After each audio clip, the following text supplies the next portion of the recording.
नमस्कार, मैं हूं पूजा सिंह और आप देख रहे हैं राजपथ उत्तर प्रदेश। दोस्तों, हाजिर हूं एक नए वीडियो के साथ। आज बात करेंगे बसपा सुप्रीमो मायावती के बारे में।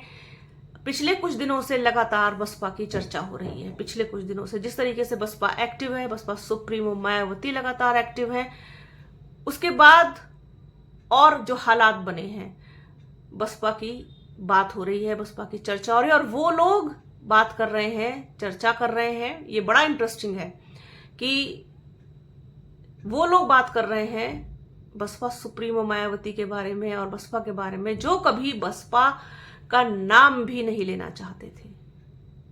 ऐसे लोग अब बसपा की चर्चा कर रहे हैं। उसके पीछे के क्या कारण है वो आपको अभी बताऊंगी।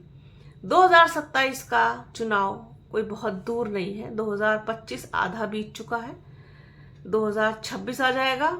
उसके बाद 26 ही मान लीजिए आप, तो कुल मिलाकर के आप कह सकते हैं कि 1 सवा साल ही बचा है बीच में 2027 के चुनाव के लिए। समय बहुत कम है, मेहनत बहुत ज्यादा करनी है। 3 चीजें हैं, बसपा, समाजवादी पार्टी और भारतीय जनता पार्टी। ये तीनों ही इस चुनाव के मैदान में खुद को पूरी तरीके से तैयार करके उतरेंगी एक अग्नि परीक्षा देने के लिए। अब सबसे कड़ी परीक्षा इसमें होगी भारतीय जनता पार्टी और योगी आदित्यनाथ की, क्योंकि उनके 10 साल पूरे हो जाएंगे, दूसरा कार्यकाल उनका पूरा हो जाएगा। अब वो पूरी तरीके से दम लगाएंगे वापसी करने के लिए कि तीसरा टर्म भी उनको मिले और वो योगी आदित्यनाथ जो है वो तीसरी बार मुख्यमंत्री पद की शपथ लें। ये पूरा वो जोर लगाएंगे। दूसरी तरफ है समाजवादी पार्टी, अखिलेश यादव।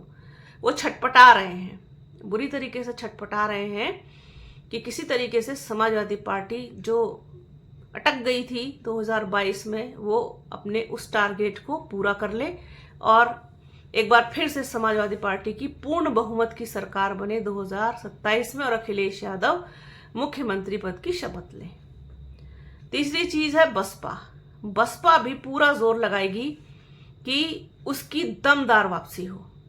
मैं ये नहीं कहूंगी बिल्कुल भी कि कोई पूर्ण बहुमत जैसी स्थिति हो भी सकती है, कुछ नहीं पता, जनता का समय का कुछ नहीं पता, लेकिन वो इतना प्रयास तो करेगी। पहली बात तो पूर्ण बहुमत में आने का प्रयास करेगी, लेकिन इतना एफर्ट तो वो लगा ही ले जाएगी कि उसके बिना ना तो समाजवादी पार्टी के हाथ में कुछ हो और ना बीजेपी के हाथ में कुछ हो, दोनों के हाथ खाली रहे। उसके पीछे कारण है। उसके पीछे कारण यह है कि एक तो योगी आदित्यनाथ के लिए नाराजगी अब बहुत हो गई है और ये नाराजगी ना सिर्फ प्रदेश में बल्कि दिल्ली तक नाराजगी है, क्योंकि वो अपनी बिरादरी का पूरी तरीके से समर्थन करते हैं और हर वक्त सिर्फ उन्हीं के लिए वो तत्पर रहते हैं। ऐसा लोग कहते और सुनते हुए दिखाई दे रहे हैं और लोगों को दिख रहा है वो चीज, और वो नाराजगी अब दिल्ली से भी आ रही है सामने। इसके अलावा जो समाजवादी पार्टी है, जब बात अखिलेश यादव की आती है तो अखिलेश यादव संविधान के नाम पर जिस तरीके से 2024 में पूरा खेल खेल गए और कांग्रेस के साथ मिलकर के बड़ी शक्ति के रूप में उभरे, जो बहुत ही चमत्कारिक था और किसी को इस पर यकीन नहीं था। सबको लगता था कि बीजेपी ही अपर हैंड रहेगी, लेकिन बीजेपी को तगड़ा नुकसान हुआ, खासतौर पर पूर्वांचल में बेरोजगारी और महंगाई के नाम पर, संविधान के नाम पर बहुत सारे युवाओं ने बीजेपी से कट करके समाजवादी पार्टी का रुख किया, उन्हें वोट दिया और बड़ी संख्या में उन्हें सीटें जितवाई। अब इसी संविधान से कहीं ना कहीं भटक गए और उसके बाद फिर वो पीडीए पे आ गए। पीडीए में उनका जो पीडीए था वो पिछड़ा, दलित और अल्पसंख्यक था। उसको जो है उन्होंने एक तरफ साइडलाइन कर दिया। पिछड़े के मामले पे भी वो कुछ नहीं बोलते हैं। जब उन्हीं की पार्टी के लोग दलितों पर अत्याचार करते हैं या फिर दूसरे उस पर अत्याचार करते हैं, उन पर शोषण करते हैं, तो आप खामोश रहते हैं। फिर जब इटावा वाला केस हुआ तो फिर आपने ब्राह्मण समाज के खिलाफ पूरी तरीके से मोर्चा खोल दिया, तो एक नाराजगी वहां से भी आई। इसके बाद कासगंज वाला केस हो गया, वहां पर भी दलितों के साथ बहुत अत्याचार किया। फिर मथुरा वाला केस सबको पता है।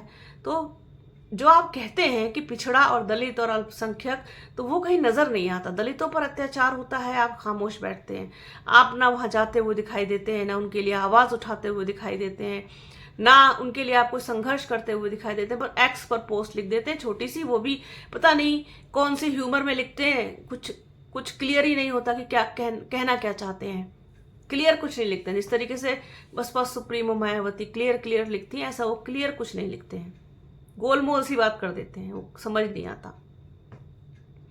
इसके बाद जो बचता है अल्पसंख्यक के नाम पे तो वो बिल्कुल ही उनके होठों पे ताला लग जाता है।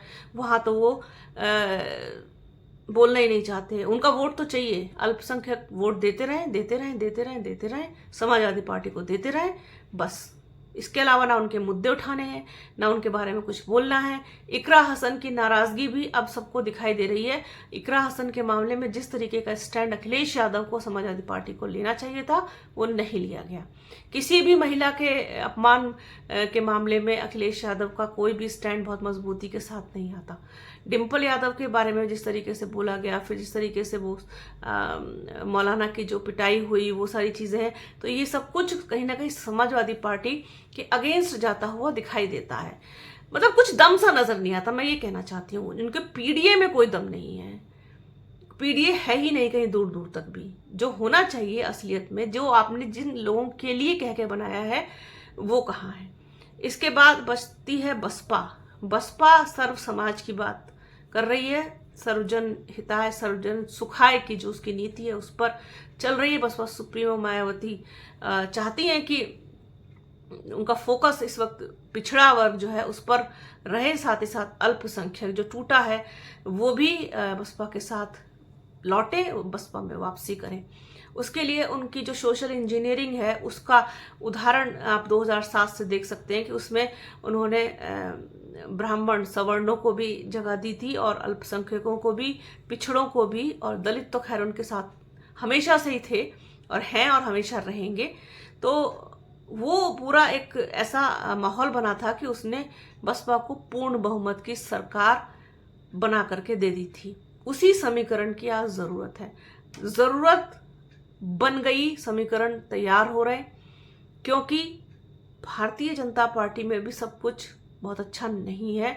उत्तर प्रदेश की जनता भी मौके की तलाश में बैठी हुई है, ऐसा नहीं है। बहुत से मुद्दे हैं जिनको लोग खुलकर नहीं बोलते हैं, क्योंकि बोलने पर तो आपको पता है कि कितनी सख्त जो है सजा है। इस वक्त जो बोलता है, जो लिखता है, खुल के बोलता है, उसकी आवाज को पूरा दबाने का प्रयास किया जाता है।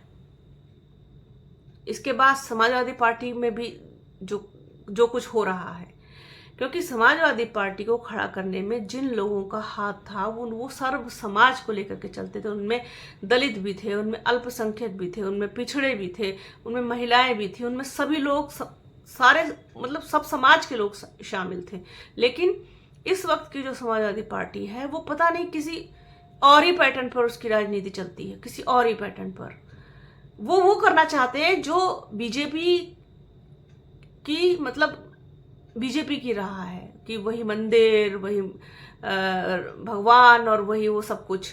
आप अगर दलितों के साथ, पिछड़ों के साथ, अल्पसंख्यकों के साथ, गरीब, शोषित, वंचित, आदिवासी, महिलाएं, किसान, मजदूर, इन लोगों के साथ नहीं खड़े होंगे और इनकी बात नहीं करेंगे, तो फिर बहुत दिक्कत हो जाएगी, बहुत दिक्कत हो जाएगी। इनके साथ खड़े होना, इनके लिए काम करना बेहद जरूरी है। तो वो भी गायब है, तो जनता ये भी देख रही है। अब जो अल्पसंख्यक हैं, अल्पसंख्यक अगर समाजवादी पार्टी से नाराज होते हैं, मुस्लिम समाज अगर नाराज होता है या नाराज है, तो जाहिर सी बात है कि बीजेपी की तरफ तो वो जाएगा नहीं।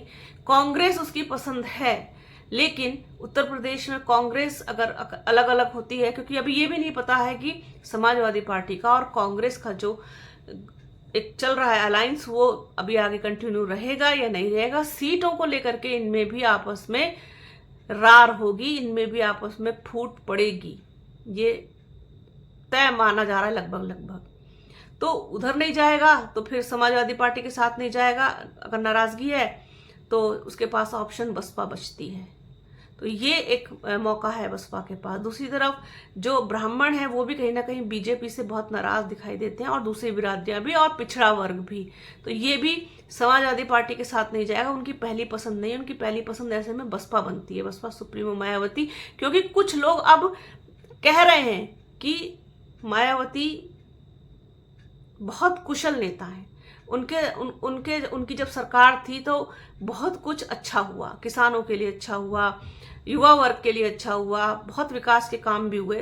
वो याद करते हैं, जब कंपैरिजन करते हैं तब याद आती है। देखिए कमियां सब में है, सारी सरकारों में, कोई परफेक्टली काम नहीं करता, ये तो सच है। और मतलब ये सच है और ये तय है। लेकिन फिर भी अगर आप रख के देखें सबको कंपैरिजन करके, अगर मुझसे कोई पूछे कि आप इसमें कुछ अच्छा ही बताइए, क्योंकि 2007 से लेकर के 2012 का बसपा का कार्यकाल मैंने भी देखा है, यही लखनऊ में रह के देखा है। पूरे प्रदेश में बहुत लॉ एंड ऑर्डर बहुत स्ट्रिक्ट था, और बहुत सारी चीज़ें थी, क्योंकि बसपा सुप्रीमो मायावती से सब डरते थे और सही से काम होते थे। क्योंकि भय के बिना प्रीत नहीं होती है, ये बात बिल्कुल सही है। और जब तक भय नहीं होगा तब तक काम सही नहीं होगा। तो काम होते थे, काम सही होते थे।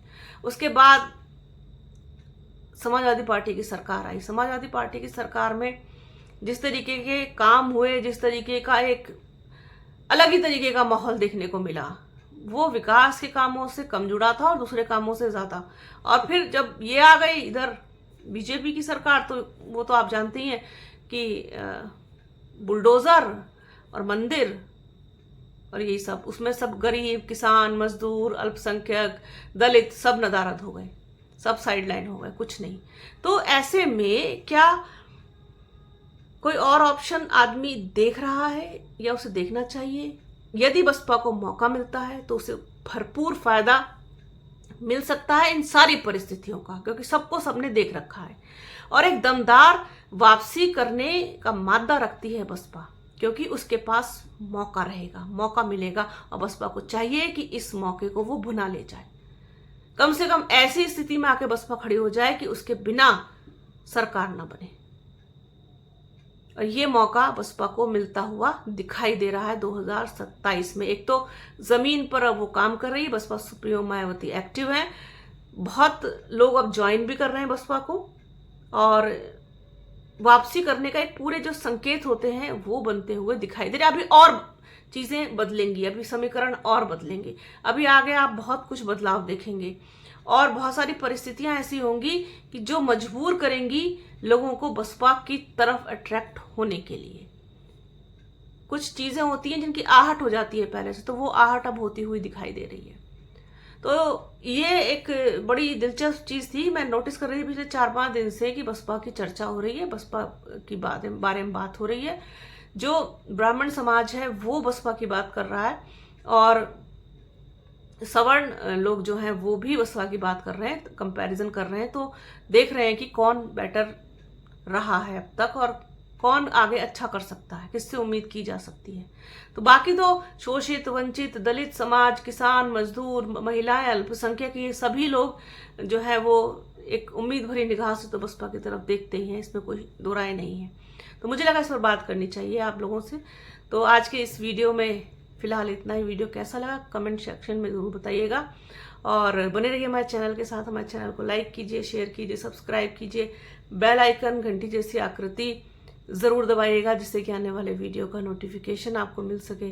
वीडियो को प्लीज़ पूरा देखिएगा, ज़्यादा से ज़्यादा शेयर कीजिएगा। अपना और अपनों का बहुत ख्याल रखिए। जल्द मिलूंगी आपसे एक नए वीडियो में, एक नए मुद्दे के साथ, एक नई चर्चा में। तब तक के लिए जय हिंद।